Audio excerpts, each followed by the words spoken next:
Hello guys, the depth queen स्वागत करती है अपने डीप वाले डेप्थ वर्ल्ड में। और आज मैं आप लोगों के सामने एक ऐसी रोमांटिक मूवी को डिस्कस करने वाली हूँ जो हमारे बचपन की वन ऑफ द मोस्ट आप कह सकते हैं लव्ड मूवी थी। जो रोमांटिक मूवी होने के बावजूद भी हमने इस मूवी को बहुत ज़्यादा प्यार दिया, क्योंकि ऑफ कोर्स हम लोग खुद ही उस टाइम पर बच्चे थे और बहुत ही मासूम बच्चे थे। और मुझे लगता है कि जिस वक्त ये फिल्म आई थी, रिलीज हुई थी, उस वक्त इस फिल्म का इतना क्रेज अनएक्सपेक्टेडली इतना ज़्यादा था कि किसी को भी नहीं पता था कि ये फिल्म इतनी कामयाब हो जाएगी, जिससे इतना एक्सपेक्ट भी नहीं किया जा रहा था। मैं बात कर रही हूँ शाहिद कपूर, अमृता राव, शहनाज की मूवी इश्क विश्क, जिसे डायरेक्ट किया था केन घोष ने। केन घोष ऑलरेडी बहुत सारे म्यूजिक वीडियो डायरेक्ट कर चुके थे और उनकी भी ये, अगर मैं गलत नहीं हूँ तो एज अ डेब्यू मूवी थी।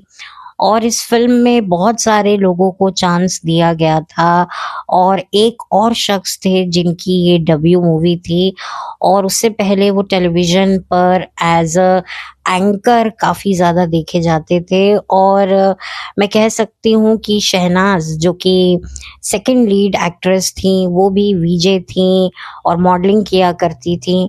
आज वो एक व्लॉगर बन चुकी हैं, ट्रैवलर व्लॉगर बन चुकी हैं, बाहर गांव सेटल हो चुकी हैं क्योंकि उनका करियर कुछ खासा चला नहीं।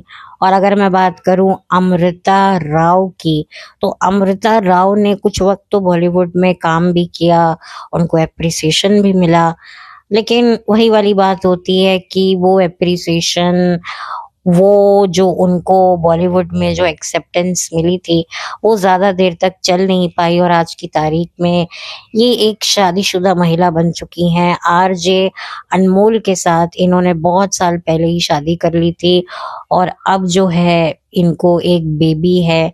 तो एक तरीके से ये अपने हस्बैंड के साथ मिलकर, इनका एक यूट्यूब चैनल भी मैंने देखा था जहाँ पर ये कपल्स को इनवाइट करते हैं, सेलिब्रिटी या नोन कपल्स को, जिसमें अमृता राव अपने हस्बैंड आरजे अनमोल के साथ बैठकर इंटरव्यू लेती हैं। और आरजे अनमोल तो डेफिनेटली आरजे भी हैं और होस्ट भी हैं और अच्छा खासा उनको लोग जानते भी हैं।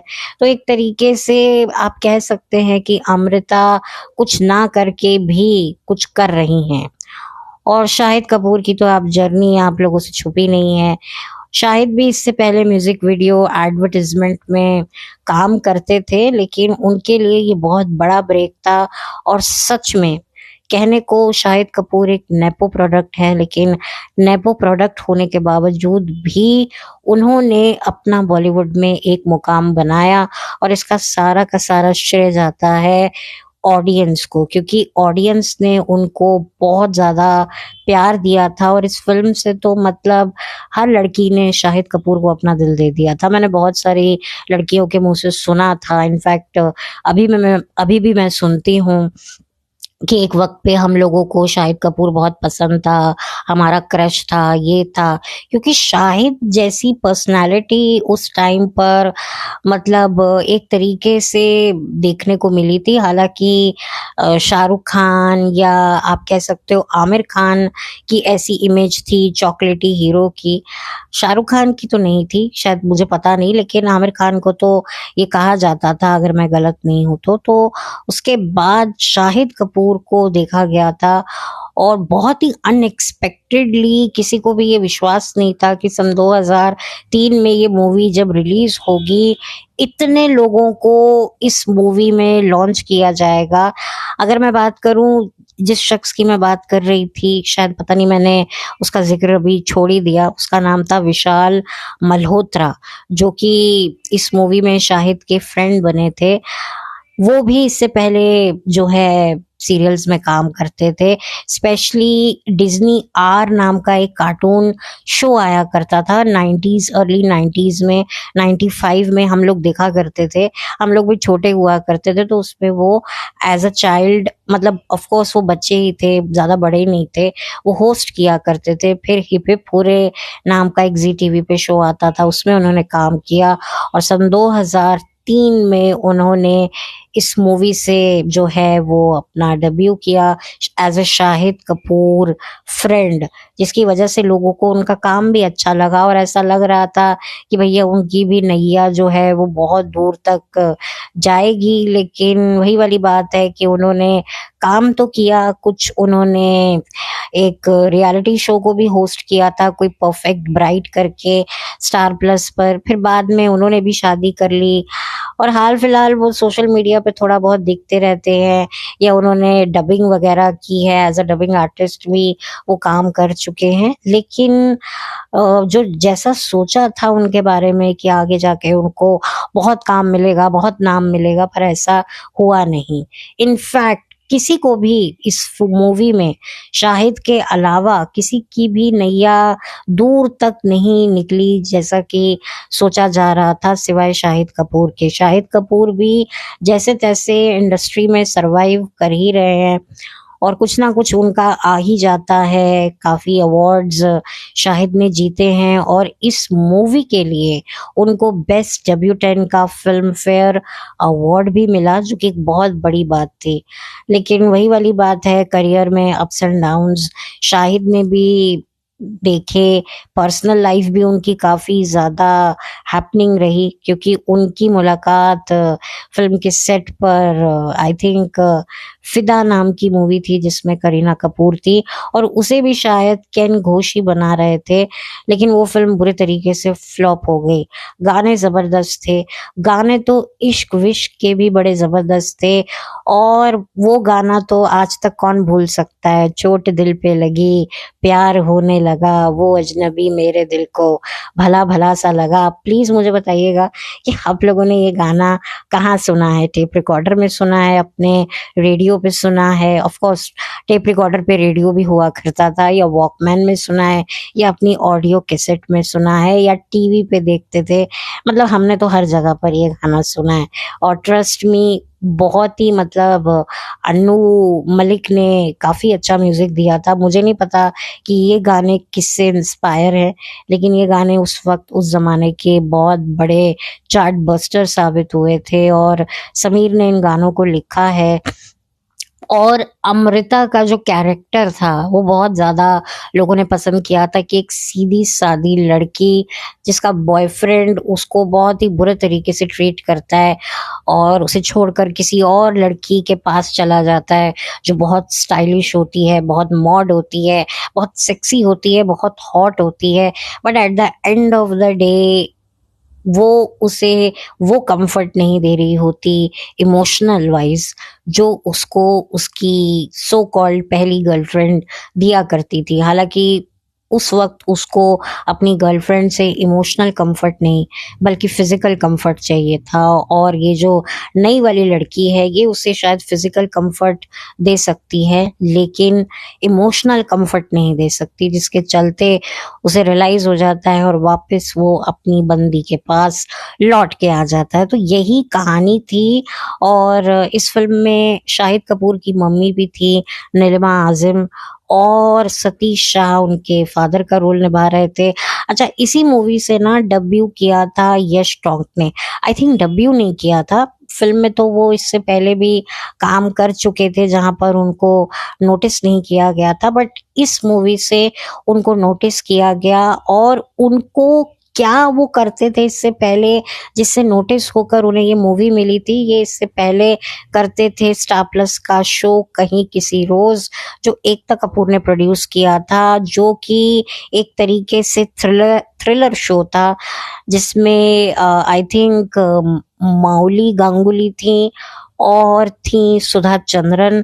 और ये उस जमाने का बहुत ही आप कह सकते हो थ्रिलर पॉपुलर शो हुआ करता था, जिसका टाइटल आज भी अगर आप सुनोगे तो आपके रोंगटे खड़े हो जाएंगे।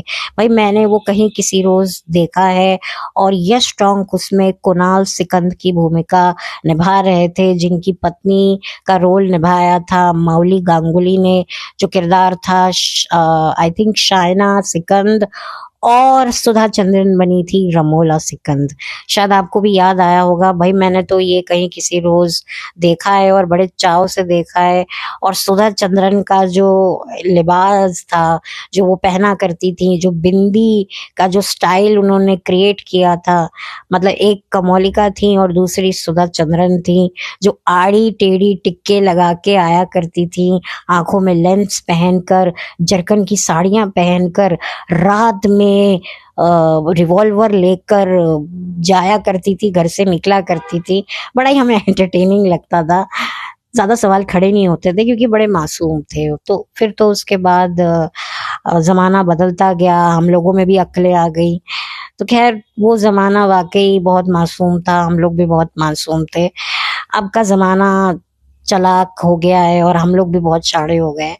तो खैर उस वजह से कुणाल सिकंद की भूमिका काफी पॉपुलर हुई थी, जिसकी वजह से यश टोंग को एक वक्त पे काफी फिल्में मिला करती थी और वो काम भी किया करते थे और बहुत पॉपुलैरिटी उनकी हो गई थी। बट वही वाली बात है कि उन्होंने मतलब काफी फिल्मों में काम किया, छोटी छोटी भूमिकाएं करी, लेकिन वही वाली बात है कि सीरियल्स सीरियल्स ही होते हैं। और बहुत कम उस जमाने में एक्टर्स हुआ करते थे जो छोटे पर्दे से निकलकर बड़े पर्दे पर इससे भी बड़ा कुछ काम किया करते थे। तो वही वाली बात होती थी कि एक्टर्स जाते तो थे बड़े पर्दे पर कि भाई छोटे पर्दे पर इतना प्यार मिला है तो बड़े पर्दे पर उससे ज्यादा मिलेगा, लेकिन कभी कभी ऐसा होता नहीं था। तो ये हाल यश टोंग का भी हुआ। उनकी पत्नी गौरी टोंग उसी शो में कहीं किसी रोज में जो है उनके भाई की वाइफ का रोल निभाती थी और उनको भाई जी कहती थी। यानी कि ऑन स्क्रीन जो उनकी पत्नी रियल लाइफ में जो बनी थी, वो ऑन स्क्रीन उनकी एक तरीके से छोटे भाई की पत्नी बनी थी, तो वो उनके जेठ हो गए। लेकिन असल जिंदगी में यश और गौरी ने शादी करी, इसी सीरियल के सेट पर उनको लव एट फर्स्ट साइट हुआ, शादी हुई, 2 बच्चे हैं। और गौरी भी सोशल मीडिया पर काफी एक्टिव रहती हैं। नच बलिए सीजन 2 के ये लोग रनर्स अप रह चुके हैं और गौरी अब जो हैं सीरियल्स में काम कर रही हैं। और उस वक्त तो उन्होंने काफी लंबा ब्रेक ले लिया था। तो एक तरीके से उनके बच्चों में भी काफी एज डिफरेंस है, क्योंकि शादी के तुरंत बाद वो मदर बन गई थी और जो उनका दूसरा जो बेबी हुआ था वो काफी सालों के बाद हुआ था। और बेटी हैं उनकी, एक तरीके से 2 बेटियां हैं यश और गौरी की, जो सोशल मीडिया पर अपनी जो मदर के साथ वो दिखती हैं फोटोग्राफ्स वगैरह में। और गौरी ने अपने आप को बहुत अच्छे से मेंटेन किया है और गौरी एक बहुत अच्छी डांसर है। मतलब मैंने नच बलिए में देखा है गौरी को, तो मतलब देखा था आज से 20 साल पहले, एग्जैक्टली 2006 में नच बलिए का सीजन 2 आया था, तब मैंने देखा था। एंड बहुत अच्छी डांसर थी वो, उनमें काफी ग्रेस था। तो दैट्स इट। गौरी के बारे में मैं यही बात करूंगी। बट ये फिल्म एक तरीके से आज की तारीख में आज भी लोग इसे याद करते हैं और अप्रिशिएट करते हैं। और अमृता का कैरेक्टर काफी, मतलब एक तरीके से वो जमाना वाकई ऐसी लड़कियों पर हंसता भी था, लेकिन कहीं ना कहीं ऐसी लड़कियों को ही घरों में जगह मिलती थी, घरों में एंट्री दी जाती थी एज अ बहू के रूप में। वही वाली बात है ना कि तुम भले ही गर्लफ्रेंड मॉडर्न लड़की को बना लो, लेकिन जब शादी करनी होती है तो ऐसी सिंपल कमिटेड हया वाली लड़कियां ही चाहिए होती हैं। तो ये एक तरीके से मैसेज था और वो आज भी वो चीज प्रथा चलती है। हम कितना भी बोल ले भाई लड़की की चॉइस है, वो कुछ भी पहने ओढ़े, लेकिन असल में जब शादी की बात आती है तब एक घरेलू लड़की की ही डिमांड की जाती है। तो ये बात, ये प्रथा कल भी थी, आज भी है, आगे का मुझे नहीं पता, बट अभी भी मैंने ये केसेस देखे हैं। बट खैर ठीक है, इस फिल्म में दिखाया गया। और अच्छी है, एंटरटेनिंग मूवी है। मुझे नहीं पता कि ये यूट्यूब पर अवेलेबल है या नहीं, अगर मुझे मिलेगी तो मैं लिंक डिस्क्रिप्शन बॉक्स में डाल दूंगी। और शाहिद को इस मूवी से बहुत फ़ायदा हुआ था, और एक तरीके से मतलब आप कह सकते हैं वो कॉन्फिडेंस उनका ट्रेलर में ही झलकता था। मुझे याद है जब मैं फ़िल्म्स की ट्रेलर देखती थी तब लगता था कि हाँ, ये नया लड़का आया है। मुझे ज़्यादा इसके बारे में पता नहीं था, बट धीरे-धीरे मुझे पता चला कि अच्छा इसके पापा पंकज कपूर हैं, अच्छा इनकी मदर नीलिमा आज़िम हैं, और अच्छा वो खिचड़ी में उस टाइम पर हंसा बहन आती थी तो ये उनकी हाफ मदर है। तो ये बातें हमें उस टाइम पर पता चली। तो मतलब वो भी क्या दिन थे यार सच में। मतलब शाहिद कपूर का मतलब आप कह सकते हैं, ठीक है, ऋतिक रोशन की डेब्यू फ़िल्म का जो एक क्रेज़ था, कहीं न कहीं उसको जो हिलाया था, वो शाहिद ने हिलाया था। क्योंकि ऋतिक की जो पर्सनैलिटी थी वो बिल्कुल अलग थी, लेकिन शाहिद की पर्सनैलिटी बिल्कुल अलग थी। शाहिद का डांस, शाहिद के वो चश्मे, शाहिद की वो जैकेट्स, और शाहिद का जो स्टाइल होता था, वो हल्की-हल्की सी बॉडी बनाना, वो लड़कियों में बहुत फ़ेमस हुआ था। अब तो शाहिद काफ़ी चेंज हो गए हैं। ऑफ़ कोर्स ये लोग भी मरम्मत अपनी करवाते ही होंगे, एक्टर्स भी करवाते हैं, लेकिन वो पकड़े नहीं जाते, एक्ट्रेसेस पकड़ी जाती हैं, बस ये बात है। तो ख़ैर शाहिद की पर्सनैलिटी में भी चेंज आया, शाहिद ने अपने पर वर्क भी किया, उनको कई फ़िल्में उनकी बहुत अच्छी चली और कई फ़िल्में उनकी डिज़ास्टर हो गई। पर ठीक है, वो भले ही डिज़ास्टर हो गई, लेकिन अभी भी वो टीवी पे आती हैं तो हम उनको देखते हैं, उनके गाने सुनते हैं। बट ख़ैर ठीक है। बाकी करीना के साथ तो उनकी जो एक रिलेशनशिप थी वो काफ़ी पॉपुलर थी, और ब्रेकअप के बाद तो वो तो और भी पॉपुलर हो गई। और जब करीना उनको इग्नोर करती हुई आगे बढ़ जाती हैं तो और ज़्यादा मतलब ये चीज़ सुर्खियों में आ जाती है, और जब करीना उनसे बात करती हैं तो और ज़्यादा बड़ी न्यूज़ बन जाती है। मतलब कहीं न कहीं शाहिद का पास्ट मुझे लगता है आज भी उनके साथ में है। नो मैटर आज शाहिद मैरिड हैं किसी और से, 2 बच्चों के बाप बन चुके हैं। लेकिन फिर भी मतलब जब करीना उनके आस-पास होती हैं या उनका ज़िक्र होता है या कुछ, मतलब वो इनको इग्नोर भी करके निकल जाती हैं ना, तो मतलब एक न्यूज़ बन जाती है। जैसे इनकी रिलेशनशिप की न्यूज़ बहुत फैली थी कि भई इनका चक्कर चल रहा है, चक्कर चल रहा है। लेकिन असल में जो चक्कर था वो कन्फर्म हुआ कॉफ़ी विद करण में, जहाँ पर दोनों ने अपने रिलेशनशिप को ब्रेक किया। एंड ऑफ कोर्स इनकी कुछ एमएमएस की भी कंट्रोवर्सी हुई थी। अब वो मुझे एग्ज़ैक्टली मैंने वो तस्वीरें देखी नहीं हैं, तो मुझे पता नहीं है। बट ख़ैर काफ़ी कुछ हुआ, फिर तो जो हुआ वो सबको पता ही है। आज तो करीना कपूर खान बन चुकी हैं और इधर मीरा के शाहिद कपूर हो चुके हैं। तो अब तो कहानी बहुत बदल चुकी है। हालाँकि शाहिद के अफेयर्स तो बहुत सारी हीरोइन्स के साथ सुनने में आए थे। अब वो कितने सच्चे हैं, कितने नहीं हैं, मुझे नहीं पता। लेकिन सबसे ज़्यादा जो यादगार अफेयर था वो करीना से था। एक तरीके से ओजी अफेयर मैं कहूँगी, वो करीना के साथ ही था, जिसको लोग आज भी याद करते हैं और खुश होते हैं, हँसते हैं, खिल्ली भी उड़ाते हैं, इग्नोर भी करते हैं, ठीक है? वो एक अलग बात है, उसमें भी एक बात है।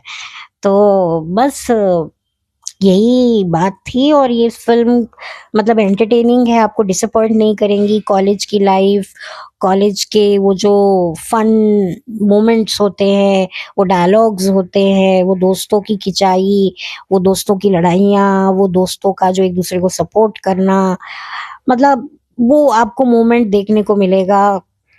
मतलब इतनी भी बुरी ये मूवी नहीं है। आप इसको अपनी फैमिली के साथ मैं ये नहीं कहूँगी कि नहीं देख सकते हैं। अ, पता नहीं क्यों मैं कहूँगी हाँ, देख सकते हैं।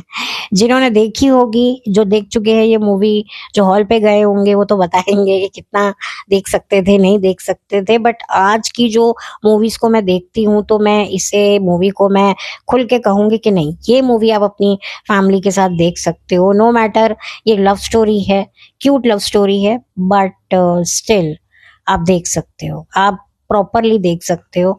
और वाकई उस टाइम पर ऐसा कंटेंट बनता था कि ना देखकर भी आप अपनी फैमिली के साथ देख लेते थे।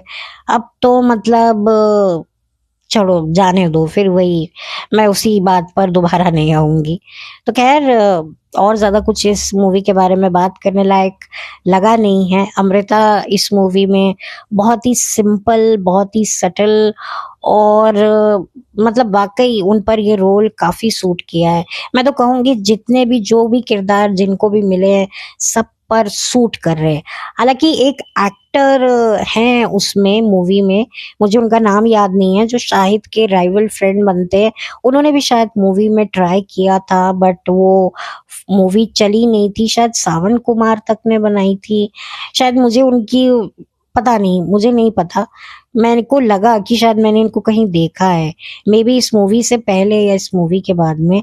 I really don't know, but मुझे ऐसा लगा। मैं कंफर्म नहीं हूं तो मैं ज्यादा पुष्टि करके नहीं कुछ कह सकती हूँ। बट ठीक है, आप लोगों ने अगर कुछ नोट किया हो या आप लोग पहले से कुछ जानते हो तो अपनी ओपिनियन जरूर शेयर कीजिएगा। बाकी गाने सारे अच्छे हैं, और उस हिसाब से तो शाहिद ने जो डांस किया है, और एक तरीके से आई थिंक अहमद खान जो हैं वो शाहिद के काफी अच्छे फ्रेंड रह चुके हैं, अभी भी हैं। आई डोंट नो, ज्यादा उनकी अब दोस्ती के बारे में पता नहीं है, क्योंकि अहमद खान जो थे वो कोरियोग्राफर है, और मतलब एक तरीके से काफी पुरानी फ्रेंडशिप है। जो शाहिद हैं वो शामक डावर की क्लासेस उन्होंने ले रखी हैं, बैकग्राउंड डांसर रह चुके हैं। तो शाहिद ने भी अपने तरीके से जो है वो बड़ी छोटी उम्र से ही काम करना शुरू किया, क्योंकि जिस तरह की सिचुएशंस उनकी मदर की लाइफ में रही, काफी उन्होंने भी बहुत सारी चीजें देखी हैं। अब कितनी देखी हैं और कितनी उन्होंने बताई हैं वो एक अलग मैटर है, लेकिन यस, एक स्प्लिट फैमिली से तो शायद ताल्लुक रखते ही है, इस बात में कोई शक नहीं है। क्योंकि नीलिमा जी ने 3 3 बार शादियां की और तीनों मैरिजेस फेल गई। अच्छा, शाहिद के एक छोटे भाई भी हैं, ईशान खट्टर नाम है उनका, क्योंकि ईशान जो है वो नीलिमा जी के सेकंड हस्बैंड से जो बच्चा है वो उन्हीं का ही है। मतलब जो हस्बैंड था उन्हीं से ईशान पैदा हुए थे, यानी कि जो ईशान है वो शाहिद के स्टेप ब्रदर है। लेकिन उसके बावजूद भी शाहिद और ईशान काफी क्लोज हैं एक दूसरे से, और एक दूसरे को काफी सपोर्ट भी करते हैं। इनफैक्ट एक शाहिद की मूवी थी इसी लाइफ में, उसमें कुछ बच्चे थे, तो उन बच्चों में से एक बच्चा इनका खुद का छोटा भाई ईशान खट्टर था, खट्टर है। मतलब अब तो खैर बड़ा हो गया है, अब वो बच्चा नहीं रहा है। तो ये बात थी। एंड और मैं और ज्यादा क्या बोलूं, मतलब मतलब वाकई, मतलब आप कह सकते हैं कि कुछ एक्टर्स हैं जिनका डेब्यू बहुत शानदार, जानदार हुआ। उनमें से एक शाहिद कपूर भी थे, और शाहिद कपूर ने वाकई अपने आप को अपनी पहली फिल्म से बहुत साबित किया, बीइंग अ नेपो किड। और किसी के भी मन में ये नहीं आया, अरे उस टाइम पर तो क्या नेपोटिज्म शब्द ही नहीं था, हमें भी नहीं पता था। हम लोग भी वही, जिसकी पिक्चर अच्छी लगती थी, नो मैटर वो किसी स्टार का बेटा है, प्रोड्यूसर का बेटा है, डायरेक्टर का बेटा है, राइटर का बेटा है, पॉलिटिशियन का बेटा है, एक्ट्रेस का बेटा है, मतलब कुछ फर्क नहीं पड़ता था, काम अच्छा लगा तो अच्छा लगा। तो ये होता था। अब तो इतनी पीआर गेमिंग्स होती हैं, पहले भी पता नहीं होती होंगी नहीं होती होंगी, मुझे नहीं पता, लेकिन अब तो हमें खैर पता है, तो हम इसलिए खुल के बात कर लेते हैं। तो ओवरऑल सतीश शाह और नीलिमा आजिम इस मूवी में शाहिद के पेरेंट्स ही बने थे, और नीलिमा जी तो ऑलरेडी उनकी रियल लाइफ में भी मॉम थी। तो उसके बावजूद भी एक तरीके से बहुत ही कॉन्फिडेंटली उन्होंने जो ये रोल प्ले किया, और एक कॉन्शियसनेस मुझे उनके अंदर नहीं दिखी कि भाई इस मूवी में मुझे, मेरी मॉम भी हैं, उनके साथ भी मुझे एक्ट करना है। हो जाते हैं हम लोग, कॉन्शियस हो जाते हैं, ये मुझे अच्छी बात लगी। और वो बात अलग है कि केन घोष ने कुछ और भी फिल्में बनाई, पर वो फिल्में चली नहीं। तो ये एक ऐसी मूवी थी जिससे लग तो रहा था सबको फायदा हुआ है, होगा, लेकिन सिर्फ सिर्फ एक ही इंसान को फायदा हुआ, और वो थे शाहिद कपूर। बाकी तो सतीश शाह जी तो इस दुनिया से ही चले गए। नीलिमा आजिम भी अब पॉडकास्ट में बैठकर अपनी पर्सनल लाइफ की बातें करती हैं, और ऑफ कोर्स उन्होंने भी अपने करियर में काम तो बहुत किया है, सीरियल्स में बहुत काम किया है, और बहुत ही चार्मिंग उनकी पर्सनालिटी है। मैंने उनको देखा है एक दूरदर्शन के पुराने शो में, जिसका मैंने कभी जिक्र नहीं किया, शायद किया हो बट बहुत ही प्रोमिनेंट तरीके से नहीं किया। तो उसमें वो और उनके सेकंड हस्बैंड काम कर रहे थे, तो काफी अच्छी केमिस्ट्री थी, और कहा जाता है कि इसी शो से शायद इनका रिलेशनशिप शुरू हुआ, और उसके बाद भी उन्होंने साथ में काफी सीरियल्स किए। तो ये अच्छी बात है। अब उनका क्यों डिवोर्स हुआ, फिर उन्होंने तीसरी शादी की, वो भी नहीं चली, वो तो खैर उनका पर्सनल मैटर है, उस पर मैं क्या बात करूं। बट डेफिनेटली डिस्टर्बिंग लाइफ तो शाहिद की भी रही है। बाकी आगे ये अपनी डिस्टर्बिंग लाइफ से क्यों नहीं कुछ सीखते हैं, और बकायदा मतलब इनके पास एक लर्निंग एक्सपीरियंस होने के बावजूद भी ये वही गलतियां करते हैं, या फिर एक तरीके से शायद मुझे लगता है अपने माँ बाप को सजा देने के लिए वो गलतियां करते हैं, क्योंकि जब इनके माँ बाप ने ये सब काम किया होगा तो इनको भी बुरा लगा होगा।